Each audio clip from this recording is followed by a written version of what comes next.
Good evening. Today is Friday, February 5th. The jobs report was disappointing, below expectations, but that didn't deter the markets from making new highs as COVID bill advanced a little in the Senate or House today.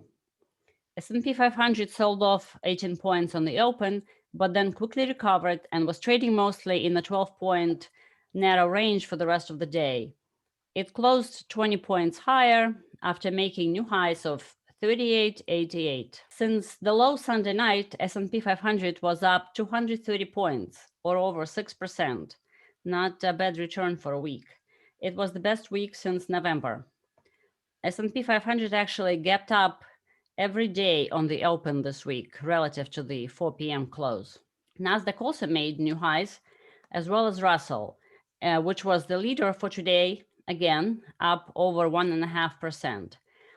Russell was up 8% for the week and was up amazingly 13% for the year already. Oil was up as well. Ethereum topped 1700. Even gold was up, and silver up over 2.5%. The only thing that was down this week was volatility. It collapsed to the lowest level in 2 months, to the 20 range. Even GME, Gamestop stock, was up today. It was up $10 or 20%.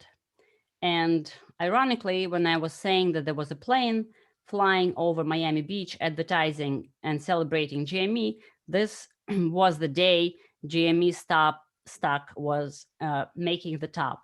And more information is coming out about the GME saga. As we were discussing, it wasn't just the individual investors who were trying to make a lot of money on the rally. There are names of other funds coming up, like, for example, Senvest Management hedge fund allegedly made $700 million on GameStop, according to Wall Street Journal. They owned 5% of the company, which they bought under $10, as well as Madrick Capital Management made $200 million on AMC. I'm sure there are many more examples, and I wonder if Maxime Waters would want to interview them or just solicit campaign contributions. Even CNBC finally acknowledged that it wasn't just the retail traders. And according to the data from Citadel Securities, retail investors were actually net sellers of GameStop stock from Tuesday through Thursday last week. I wonder if that's because of the margin liquidation or other restrictions the brokers placed on them. Well, I'm sure during the upcoming hearing, Citadel could tell us all about it, unless, of course, they could get a waiver, ethics waiver. Bonds sold off today, and I'm sure Victor has a lot to say about that. Victor? You create a very dynamic scenario, but one looks for some order within all the chaos. We actually declined 7% last week. That was at the bottom. And we are up 7% this week. We are down at the lows last Friday, and now we're at the highs. Everything is at a new high. Soybeans at 1367 it was down a little bit today, but up about 3% on the week. Wheat is up from at 641, up from $5. Sugar is at $16. The Nikkei is on a relentless rise. It's 28,800. Relentless rise. We'll have to take it to 30,000, and that will be a constructal number, and that will create harmony. Now, why did the market go up? It had three crazy reasons. The stimulus bill was becoming more likely. There's positive news on the vaccine front, and shudderingly, there's going to be hearings in Washington, and Janet Yellen is going to have a meeting with all the players in the GameStop fiasco.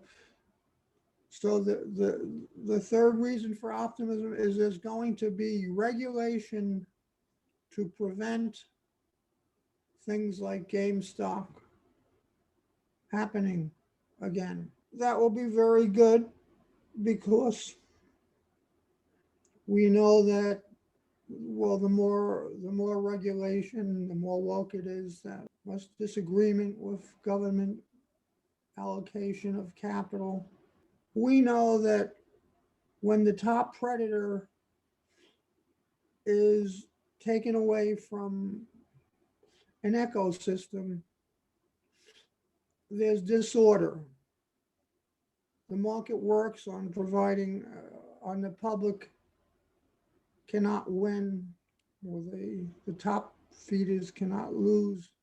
As I always put it, the purpose of markets is for the infrastructure, the members, the institutions, and the largest hedge funds, the market makers, to make money. So when you take the top feeders away, there's too much browsing among the herbivores, and it's not good because that's the basic law, just like the law of thermodynamics.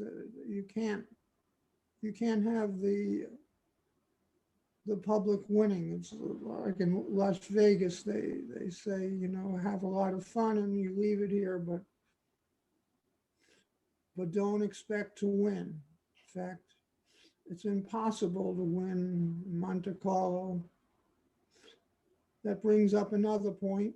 You asked me if I was going to bet on the Super Bowl. Mm-hmm.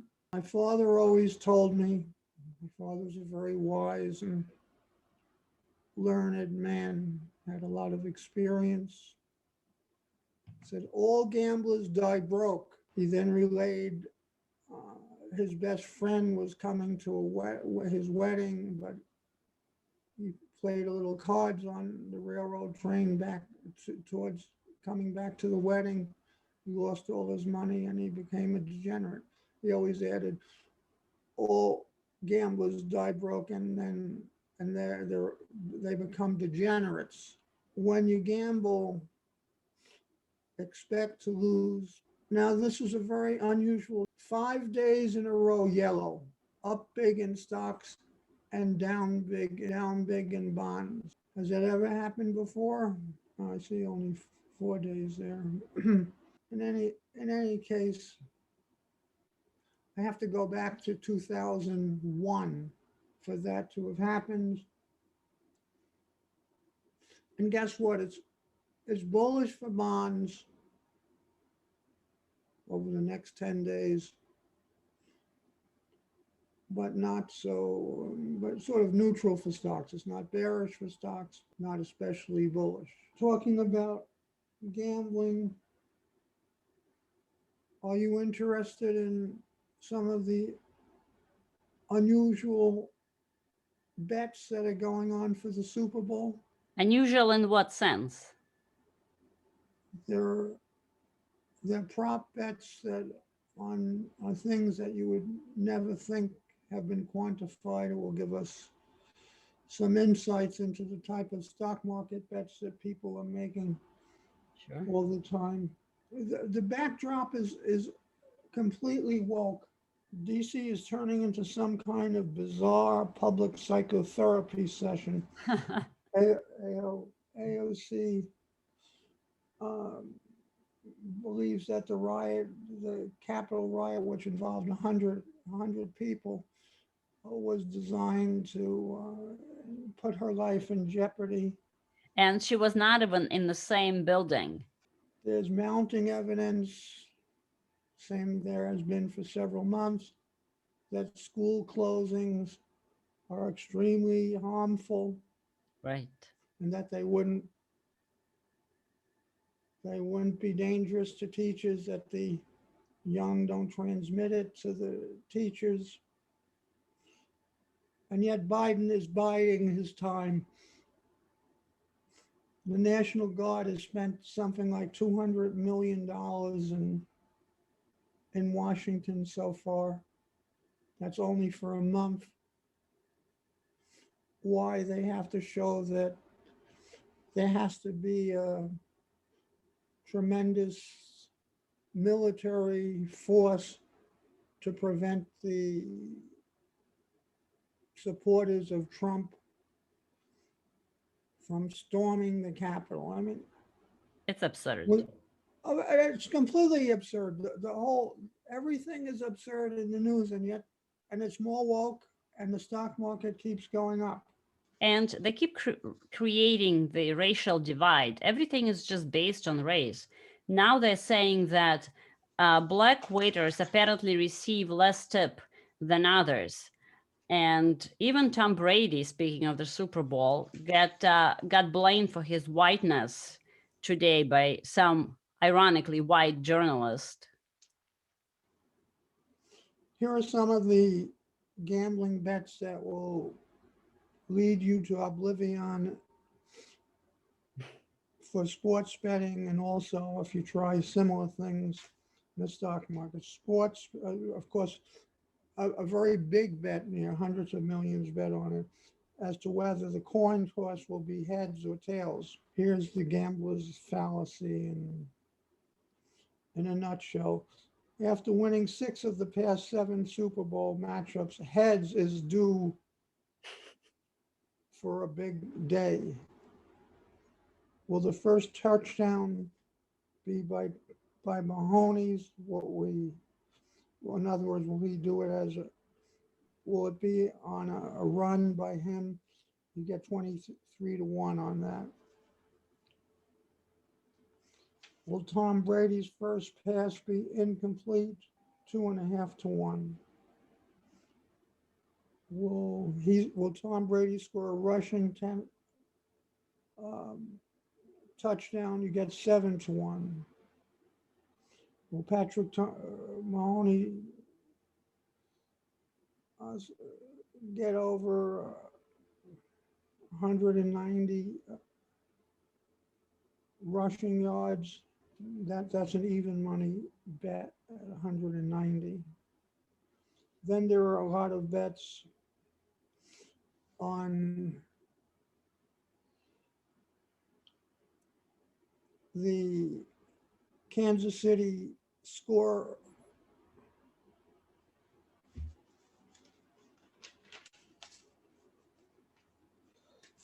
versus the basketball.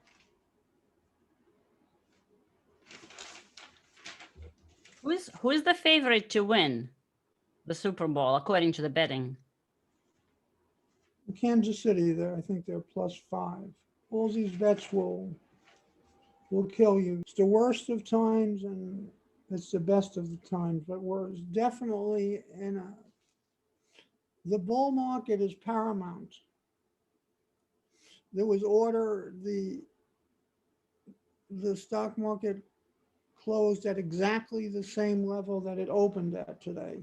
What's the main lesson that we should learn from GameStop, which is at 57? It seems like it's up 20%, but it's down Right. like 80 for a week. 80% on the week. Never trade with a man named Doc. Never trade where there are several market makers. And in the case of those people who traded with brokers that are specialists in options and who automatically take you out when they estimate that your risk is too great. But there were the top feeders were taken out of the market. Citadel was losing money. Point 0.5 was losing money. There weren't many people who were ready to sell GameStop. So when you borrowed, it was eventually the only place you could buy GameStop. First, there was no place.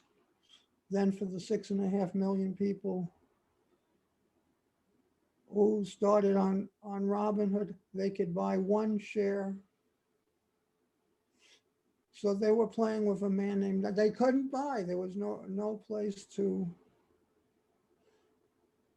continue their activities. So that's another reason that gamblers always go broke when they're trying to fight against the order of things, which is that the public must lose.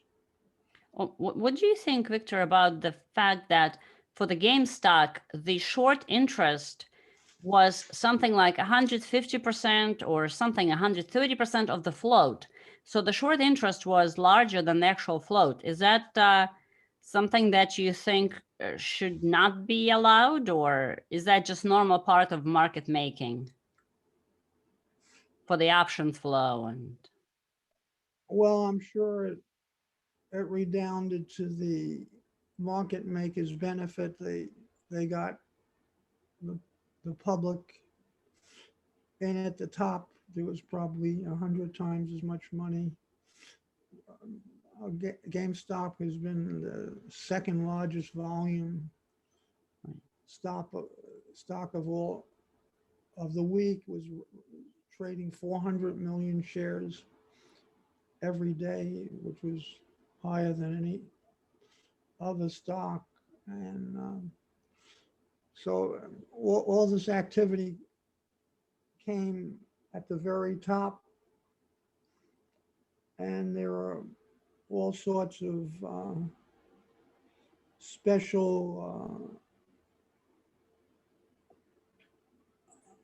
dispensations that the market makers have. They're given more time to meet their clearing obligations. Their margins are not, they don't have to meet their margins every day, and they can use special member margins, about half as much as the public. So there's a lot of flexibility for the market makes to make sure that they don't lose money. Well, I hope I hope we can go back to smiling and laughing.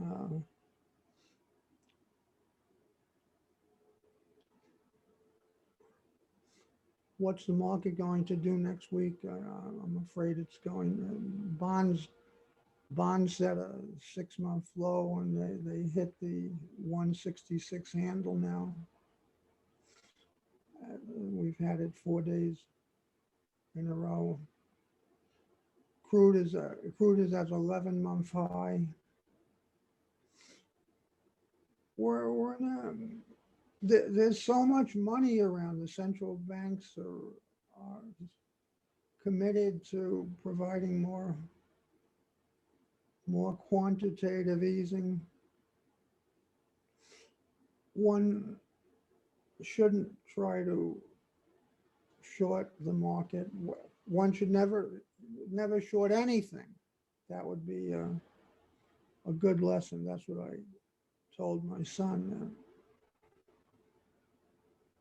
If you never short anything, I remember when I started out in business, I had a client named Robert Gwynn, who was the chairman of Sunbeam.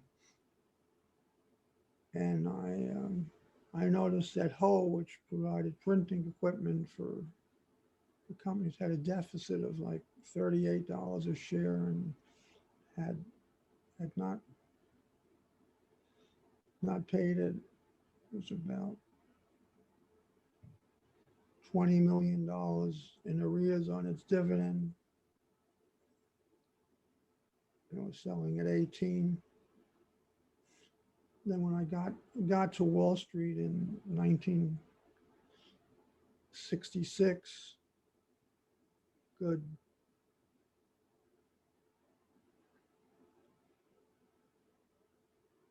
56 years ago, I had an office next to Jaffe and Company, and they were laughing at, oh boy, did we run a squeeze in hoe stock. And they ran the squeeze on me. It went from about 15 to 60 before they forced me out. They were laughing at it. But so often when you short a stock, you have to find, if you have a naked short and you don't have a way of buying it back, you're not committed to being able to buy it back from the particular person who loaned it to you, you're in danger. So, of course, you should never short the stock market because it's a 50,000-fold a century rise. You should never short puts because there are only several market makers in that field, and they can collude to, and they set the margins, and they also can set the prices. They can get together and beat each other up if they, as one of them loudly proclaimed he would do. Um, but don't short. That's a very good lesson aside from all the others about don't gamble. Buy and hold. Okay, Yelena, thank you very much. Have a Thank good you. weekend. Have a great weekend.